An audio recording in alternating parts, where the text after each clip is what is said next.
अस्सलामुअलैकुम, कैसे हैं आप सब लोग। हाय मैं सदके, आप आए हैं मेरी पोस्ट पर, चाय लाऊं या बिरयानी। खुशकिस्मत हो आप सब लोग जो मेरी पोस्ट देख लेते हैं, वरना उनसे पूछो जिनको मैंने ब्लॉक कर रखा है। जिंदगी हसीन है, मुस्कुरा दीजिए, करे जो कोई परेशान तो 3-4 सुना दीजिए। पाकिस्तानी चाहे कितने ही मसरूफ क्यों ना हो, रास्ते में खड़े होकर लड़ाई देखने का टाइम निकाल ही लेते हैं। ये इतवार नहीं आसान, बस इतना समझ लीजिए, एक कपड़ों का दरिया है और धोकर सुखाना है। वो जगह जहाँ काम खत्म होने का नाम ही नहीं लेते और एक के बाद एक काम निकलते चले आते हैं, वो जगह किचन कहलाती है। दूसरों की अम्मी मेरी औलाद ऐसा कर ही नहीं सकती, और मेरी अम्मी इसी ने किया होगा बहन, हम खुद इससे बहुत परेशान हैं। मैं जब बोंगियां मारूं तो घर वाले कहते हैं अपनी उम्र देखो और अपनी हरकतें देखो, समझदारी वाली बातें करो तो कहते हैं बड़ों के बीच में मत बोलो। हाय रब्बा, मैं केड़े पासे जावां। No no no no. जब भी मुझसे ग्लास टूट जाए तो अम्मी तोड़ दो सारा घर तोड़ दो, मेरा सर भी तोड़ दो, और अगर अम्मी से टूट जाए तो किस कमबख्त ने यहाँ ग्लास रखा था। अगर आप मुझसे परेशान हैं तो मैं क्या करूं, मुझसे तो मेरे घर वाले भी परेशान हैं, मर जाऊं क्या। इंशाल्लाह कल दलिया बनाऊंगी उन मरीजों के लिए जो इनबॉक्स में हाय हाय करते हैं। मेरी पोस्ट को सीन करके इग्नोर करने वालों, अल्लाह करे बड़ी तहसील में आपकी नाक से बुलबुला निकले। कुछ रिश्तेदार नस्वार की तरह होते हैं, थोड़ी सी ज्यादा रख लो तो सर पर चढ़ जाते हैं। हाय, हर चीज का फैशन आता है, मजाल है कभी मोटापे का फैशन आया हो।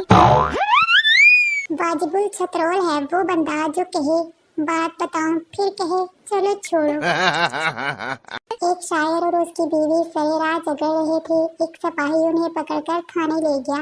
थानेदार ने लड़ाई की वजह पूछी तो शायर की बीवी ने कहा इसने मेरा हाथ मरोड़ा।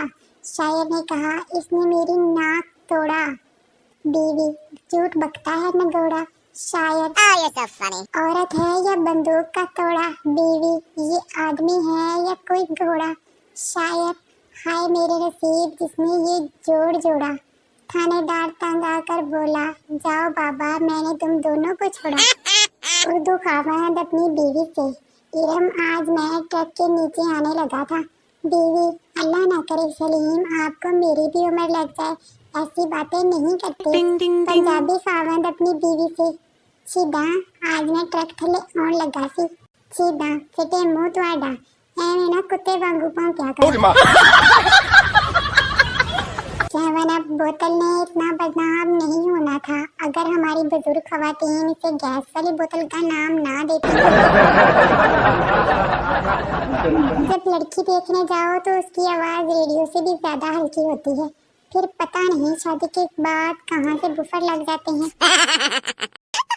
टीचर अगर तुम्हारे दोस्त को 200 की जरूरत हो और तुम उसे 500 दो तो वो तुम्हें कितने पैसे वापस करेगा। लड़का कुछ भी नहीं, टीचर तुम हिसाब नहीं जानते। लड़का इत्मीनान से बोला सर आप इन बगैरतों को नहीं जानते। क्लास में सब उसे फुप्पी कहते थे। तंग आकर उसने प्रिंसिपल से शिकायत कर दी। प्रिंसिपल जो इसे फुप्पी कहता है सब खड़े हो जाओ। एक लड़के के सिवा सब खड़े हो गए। प्रिंसिपल शाबाश तुम इसे फुप्पी नहीं कहते। लड़का नहीं सर मैं तो पूरी क्लास का फुप्पा हूँ। पप्पू नया डॉक्टर बना, उसने पहला ऑपरेशन किया, ऑपरेशन करके बाहर आया तो कहता या अल्लाह पहला तोहफा भेजा है कबूल फरमाना। जिस लड़की से पूछो कहती है मेरी मंगनी हो चुकी है, और जिस लड़के से पूछो कहता है भाई लड़की मिल नहीं रही। आखिर ये लड़कियां जा कहाँ रही हैं। लड़की वाले लड़की को देखने आए तो कहने लगे मुंडे नु रहन दो, सानू मुंडे दा मोबाइल दिखा दो पासवर्ड खोल के। परसों मेरी शादी है, अब वापस क्यों आए हो मेरी जिंदगी में। टेंट लगाने आया हूँ और केकिंग का ऑर्डर हमको ही मिला है। अब काम धंधा भी छोड़ दूँ। लड़की, मैं मोटी हूँ, माँ नहीं। लड़की, काली हूँ, माँ ना मेरी शहजादी। लड़की, तो लोग क्यों कहते हैं कि तुम अपनी माँ पर गई हो? माँ, लावा जुटी काली फीनी फुप्पी पे गई है तुम। रात को मोबाइल की बैटरी लो हो और अचानक बिजली चली जाए तो सारी रात ख्वाब में मुख्तलिफ कंपनियों के चार्जर नजर आते रहते हैं। औरत सिर्फ दो लोगों की बात ना सिर्फ गौर से सुनती है बल्कि उस पर अमल भी करती है। एक दर्जी और दूसरा फोटोग्राफर। एक पार्टी में लोग बहुत ज्यादा थे और खाना बहुत कम। मेजबान को शक हुआ कि सब लोग इनवाइटेड भी हैं या नहीं। उसने ऐलान किया, जो दुल्हन की तरफ हैं खड़े हो जाएं। 20 लोग खड़े हो गए। फिर कहा, जो दूल्हे की तरफ हैं वो भी खड़े हो जाएं। 25 लोग खड़े हो गए। मेजबान हंसकर बोला, जो लोग खड़े हैं बाहर दफा हो जाएं, क्योंकि ये बर्थडे पार्टी है तो आड़े प्यो दा वलीमा नहीं। बाबा जी कहते हैं किसी का जनाजा जा रहा था, पठान समझा जुलूस है, वो भी शामिल हो गया। चलते चलते किसी ने आवाज लगाई, कलमा शहादत। पठान बोला, जिंदाबाद। ऐसी मज़ीद मज़े की वीडियो देखने के लिए मेरे चैनल को सब्सक्राइब कर लें, लाइक और कमेंट ज़रूर कीजिएगा। अब मैं चलती हूँ, अल्लाह हाफिज़।